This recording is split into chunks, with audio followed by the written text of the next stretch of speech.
Welcome back. Now, the African Peer Review Mechanism, APRM National Secretariat, will be commemorating the APRM Day today. Now, the APRM is often described as Africa's unique and innovation approach to governance with the objective of improving governance dynamics at the local, national, and continental levels. The mission of the APRM is to promote the African Union's ideal and shared values of democratic governance and inclusive development by encouraging all member states of the Union to collaborate and voluntarily participate in the homegrown, credible and self-driven peer review process and the implementation of its recommendations. Now, to tell us more about how the day will be commemorated, we're joined in studio by Dr. Alfons Witbeen, Director at the APRM National Secretariat. Good morning, sir, and thank you so much for making time to speak to us this morning. Good morning, viewers. Good morning, listeners out there, and good morning to you, sir. Perhaps talk to us as to the basics, perhaps as to what the APRM, stands for and aims to achieve, especially in the context of Namibia being a member of the African Union. Thank you for that question. APRM stands for African Peer Review Mechanism. It's an institution set up by the African Union to promote good governance in all spheres. So this initiative it's a self-monitoring instrument designed to promote the adoption of policies, standards, and practices, and strengthening good governance, political stability, economic growth, and sustainable development in Africa.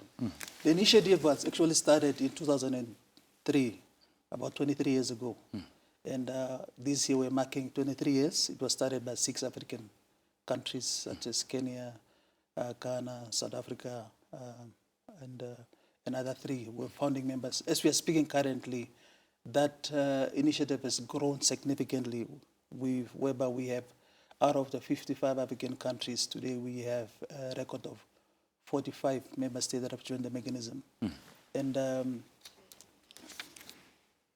Somalia was the last that have joined in the last forum.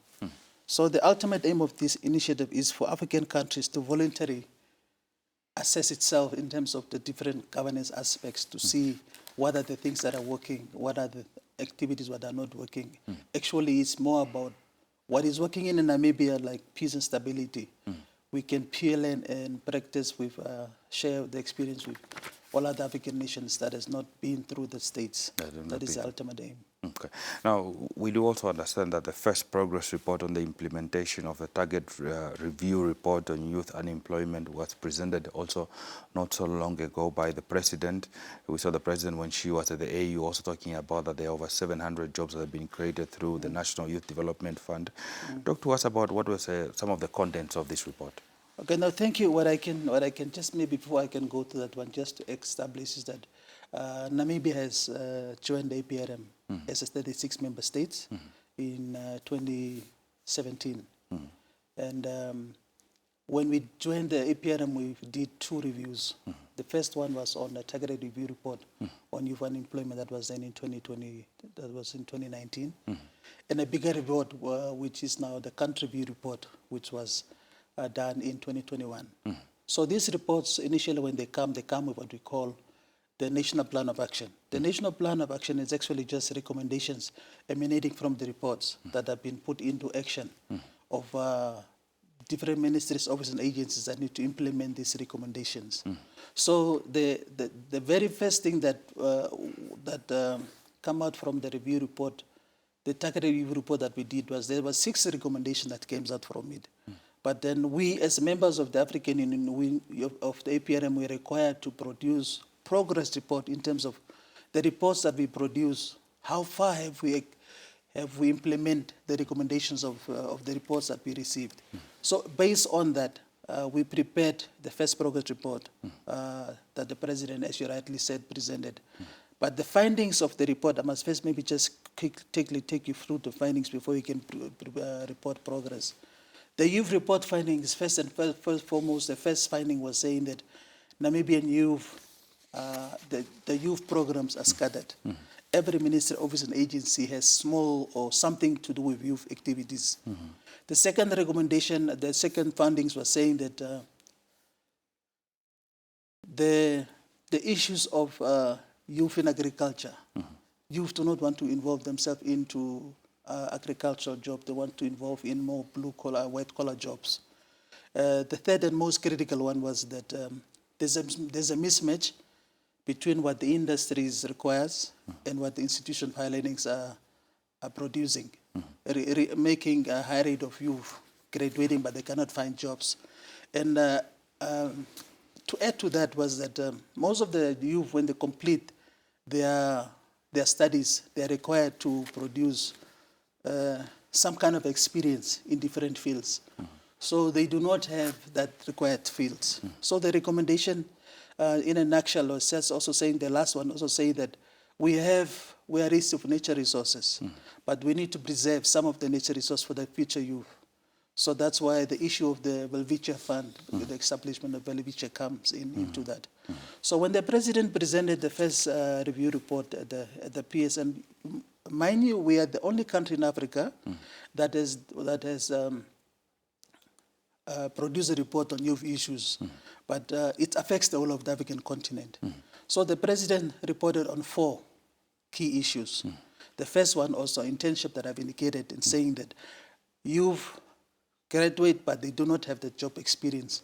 So internship programs was introduced both for undergrad internship and those that are completed high school, from school, high school, and then those that completed tertiary education, graduate interns. So those programs, that was the first thing that the president has reported on. Secondly, the president reported on the youth fund, the development of the youth fund.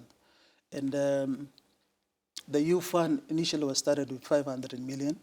So far, 52 million were dispatched. About 110 participants has benefited. But that was for the period that we reported until December last year. So, but what I can say that it's still early for us to really see how much the youth fund is, the impact it will make. If you have watched news in the past 2 days on one of the programs of NBC, to unpacking the issues of youth, how it's still benefiting. But we also use the opportunity that we have as an APRM to learn from other countries. Kenya had a youth enterprise that they've established, a youth enterprise fund that they established in 2006. South Africa has what they call a National Youth Development Agency that they've developed, all focusing on the activities that we are about to undertake. Correct. So we need to learn from them the best practices that we need to do. Indeed. So that's what the president in nutshell has reported in terms of the progress report that we presented at the forum. Okay. Now, we know that the issue of also tackling youth unemployment in Namibia includes the issue of education transformation, expanding, technical vocational training, better coordination of government programs that you talked about to tackle youth unemployment. And we also saw that, the third APRM National Governance Council has been appointed by the president. Is this some of the priorities areas that they have? And how important is this for this team to work together to ensure that, it tackles and fosters the agenda of the APRM? The initiative, what I can say is that all the initiatives that the aid administration currently doing, I can say that they are going in the right direction.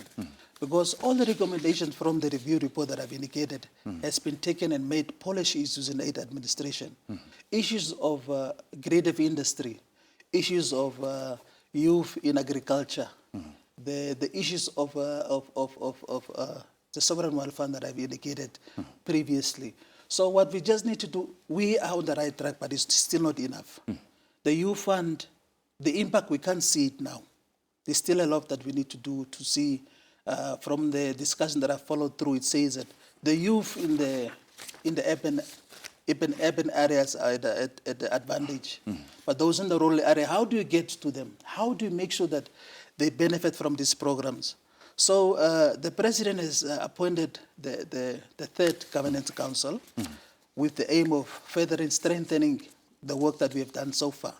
So what is next for us is now for us to prepare a progress report on the country review report that is focusing on 4 thematic areas. Okay. We'll look at issues of political and democratic governance, issues of elections, issues of rule of law. We look at issues of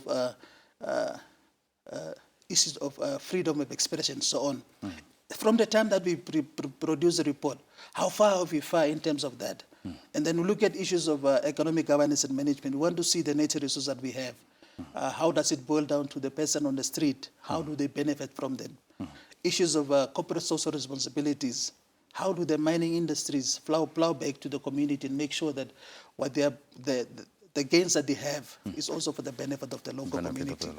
We look at issues of access to water and sanitation, that is the socio-economic development. Issues of decentralization under that aspect. And then we look at issues of corporate governance.